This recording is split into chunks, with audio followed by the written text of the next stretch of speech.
사랑이 많으신 하나님 아버지, 오늘도 이 새벽 주님 앞에 모였습니다. 하나님, 우리가 이 땅 살아가면서 의지할 분 하나님밖에 없음을 고백합니다. 이 시간 주님의 뜻을 구하고 하나님의 뜻 가운데 거할 수 있는 우리 모든 성도들 되게 하여 주시옵소서. 이 새벽 주를 찾기 원하여 이 자리에 나온 주의 자녀들을 기억하시옵시고 우리를 신이 찾아오사 주님의 선하신 뜻으로 우리를 만나 주시옵소서. 항상 함께 하실 것 믿사오며 우리의 구원자 예수 그리스도 이름으로 기도드립니다. 아멘. 오늘 함께 보실 말씀 예레미야 37장 11절에서 21절 말씀입니다. 구약성경 1113면에 있습니다.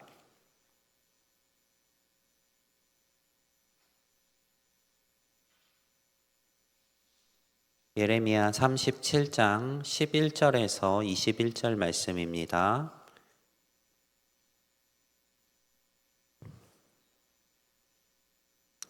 예레미야 37장 11절에서 21절 말씀 한 절씩 교독하도록 하겠습니다.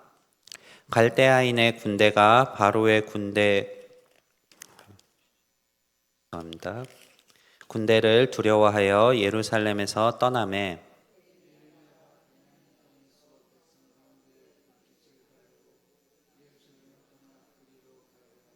베냐민 문에 이른즉 하나냐의 손자요 셀레마의 아들인 이리야라 이름하는 문지기의 우두머리가 선지자 예레미야를 붙잡아 이르되 내가 갈대아인에게 항복하려 하는도다.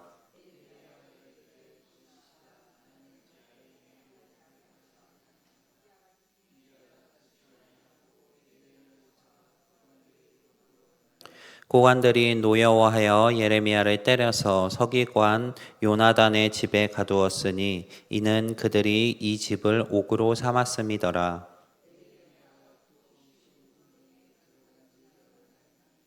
시드기야 왕이 사람을 보내어 그를 이끌어내고 왕궁에서 그에게 비밀이 물어 이르되 여호와께로부터 받은 말씀이 있느냐? 예레미야가 대답하되 있나이다. 또 이르되 왕이 바벨론의 왕의 손에 넘겨지리이다.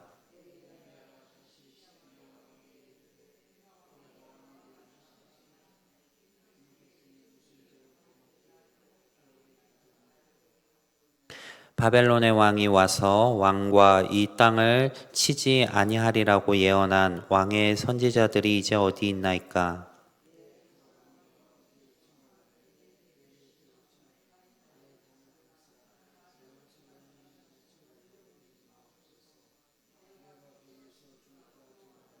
함께 읽겠습니다. 이에 시드기야 왕이 명령하여 예레미야를 감옥들에 두고 떡 만드는 자의 거리에서 매일 떡 한 개씩 그에게 주게 하며 성중에 떡이 떨어질 때까지 이르니라. 예레미야가 감옥들에 머무니라. 아멘. 네, 오늘 함께 읽은 본문 말씀은 예레미야의 고난에 대해서 이야기하고 있습니다.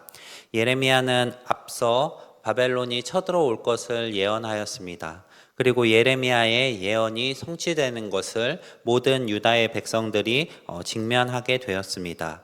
하지만 이 상황 속에서 애굽으로 인해서 바벨론의 군대는 잠시 물러가게 되었습니다. 예레미야는 베냐민 지파의 땅으로 가기 위해서 그 예루살렘을 떠나기 위해서 나오다가 하냐나의 손자를 만나게 되었습니다. 이 하냐냐는 앞서 예레미야와 그 하나님의 예언에 대해서 이야기하며 대결했던 사람입니다. 앞서 하냐냐는 이 유다가 구원을 받을 거라고 이야기를 하였음에도 불구하고 예레미야의 예언이 맞아서 지금 유다는 바벨론에게 공격을 당한 상태입니다. 이 하냐냐의 손자였던 문지기는 예레미야를 거짓으로 고발하여서 고난을 당하게 만듭니다. 이 문지기가 고발한 내용은 예레미야가 갈대아인 즉 바벨론에게 항복하기 위하여 나간다라는 것이었습니다. 예레미야는 그것이 거짓이라고 이야기하고 유다 백성들도 어쩌면 이 이야기가 허황된 이야기라는 것을 알았을지 모릅니다. 하지만 그들은 앞서 예레미야가 선포했었던 말씀이 마음에 들지 않았습니다. 하나님께 구원을 받기를 원했는데 예레미야는 이스라엘 백성들의 죄악으로 인해 하나님께서 그들을 심판하실 것을 선포하였기 때문입니다. 예레미야는 고관들과 서기관들에 의해서 뚜껑을 씌운 구덩이 같은 곳에 갇혀 지내게 되었습니다. 이 고난을 당하는 상황 가운데 시드기야 왕이 예레미야를 청하게 되었습니다. 그리고 예레미야에게 비밀이 묻습니다. 하나님께 너가 받은 이야기가 있냐? 시드기야 왕은 앞서 예레미야의 예언이 성취되는 것을 목격하였습니다. 그리고 예레미야가 진짜 하나님의 선지자라는 것도 알고 있었습니다. 그렇기 때문에 시드기야 왕은 예레미야에게 어떠한 하나님의 메시지를 받은 것이 없냐라고 물어보는 것입니다. 시드기야 왕이 이렇게 물었을 때 바라던 메시지는 유다가 바벨론으로부터 완전히 구원을 받는다라는 것이었을 것입니다. 하지만 선포되는 예레미야의 메시지는 유다의 멸망에 대한 철회가 아니라 오히려 그 바벨론의 공격으로 인해서 시드기야 왕마저 사로잡혀 갈 것이라는 사실이었습니다. 예레미야는 하나님의 말씀으로 이 시드기야 왕에게 담대하게 선포하였습니다. 예레미야는 지금 심판을 선포하고 있습니다. 이 심판이 선포되었을 때 시드기야 왕의 반응에 우리는 주목해 볼 필요가 있습니다. 시드기야 왕은 이 심판의 선포를 듣고서 아무런 행동도 하지 않습니다. 예레미야는 앞서 분명하게 선포하였습니다. 이스라엘 백성들의 죄악으로 인해서 이 유다가 하나님을 버리고 거짓 선지자들을 따르는 것을 인해서 하나님께서 그들을 심판하신다는 사실을 분명하게 선포하였습니다. 이 심판의 메시지가 임했을 때 시드기야 왕과 유다 백성들이 행해야 할 일은 회개하고 자신들의 잘못을 돌이키는 것이었습니다. 하지만 이 유다 백성들과 시드기야 왕은 자신들의 죄악은 여전히 행한 채로 애굽을 통해 구원받기를 원했고 혹은 하나님께서 그럼에도 불구하고 그들에 대한 심판을 멈춰 주시기만을 바라고 있었습니다. 시드기야 왕의 이러한 반응은 예레미야의 모습과는 차별된 모습입니다. 예레미야 역시 하나님의 말씀을 들었습니다. 하나님의 말씀을 들었을 때 예레미야가 바라던 말씀과 전혀 다른 말씀이었을 것입니다. 예레미야 역시 유다의 구원을 바랬습니다. 그리고 자신이 이 심판에 대한 말씀을 선포하는 것을 바라지는 않았을 것입니다. 왜냐하면 이 심판에 대한 선포는 자신에게 고난이 다가온다는 것을 포함하고 있기 때문입니다. 예레미야는 그럼에도 불구하고 이 심판을 선포하라는 하나님의 말씀을 듣고 유다 땅에 가서 담대하게 하나님의 심판을 선포하였습니다. 비록 거짓 선지자들이 반대의 예언을 선포하며 대결하기도 하였고 이 심판에 대한 선포로 인해서 예레미야는 고난을 당하기도 하였음에도 불구하고 하나님께서 분명하게 명하신 대로 심판이 임할 것을 선포하였습니다.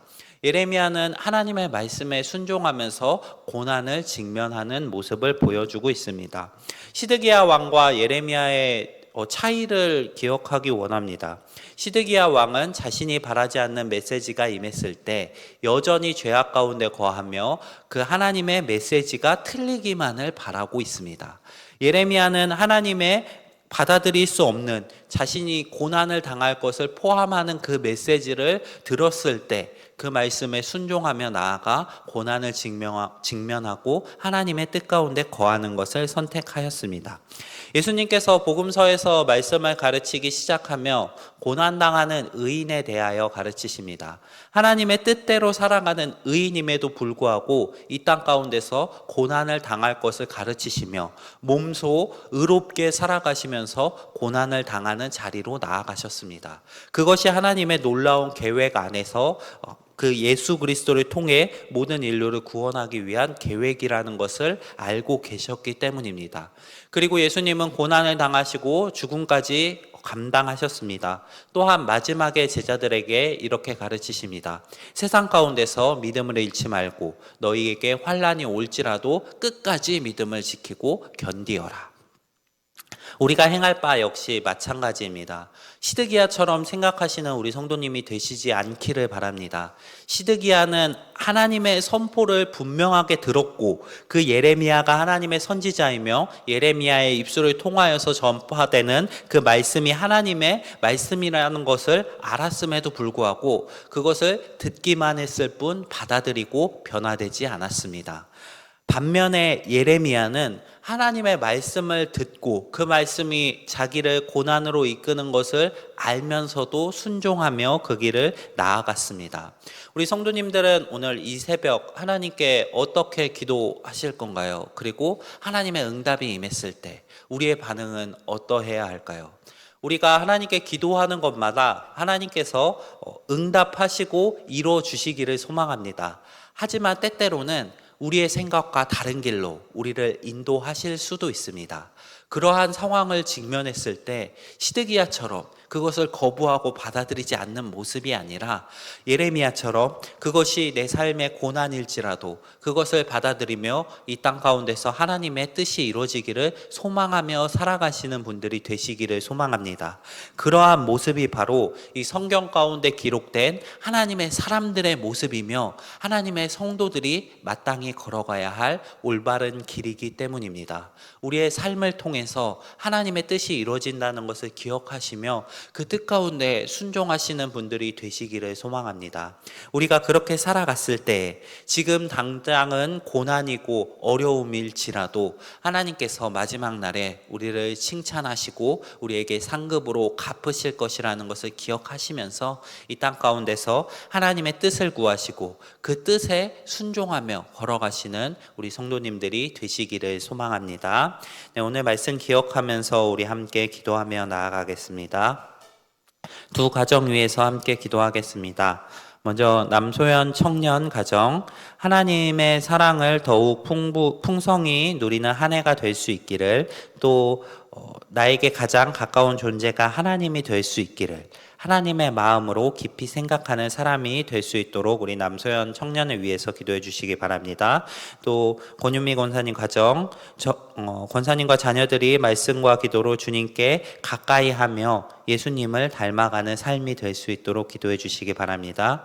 또 이어서 각자 가지고 나오신 기도 제목들 가지고 또 교회와 교회의 사역들 위해 함께 기도하며 나아가겠습니다. 기도하겠습니다.